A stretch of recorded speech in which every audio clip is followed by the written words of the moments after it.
एका खेड्यात एक गरीब शेतकरी राहत होता. रोज पहाटे तो शेतात जाऊन मेहनत करत असे. पण कधी दुष्काळ, कधी पाऊस जास्त अशा संकटांमुळे त्याला फारसा फायदा होत नव्हता. तरीसुद्धा तो हार मानत नव्हता. एकदा शेतकरी मनात खिन्न होऊन अक्कलकोटला स्वामी समर्थांच्या दर्शनाला गेला.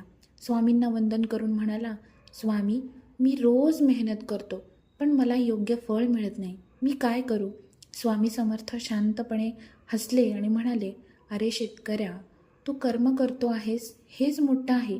बी टाकल्या वाचून झाड उगवतं का? बीज टाक आणि त्याची सेवा कर, फळ नक्की येईल. कर्म केल्यावरच कृपा प्रकटते. शेतकऱ्याने स्वामींचं वचन मनावर घेतलं. तो पुन्हा जोमाने शेती करू लागला. थोड्याच दिवसात पाऊसही चांगला झाला आणि त्याचं शेत सोन्यासारखं बहरलं.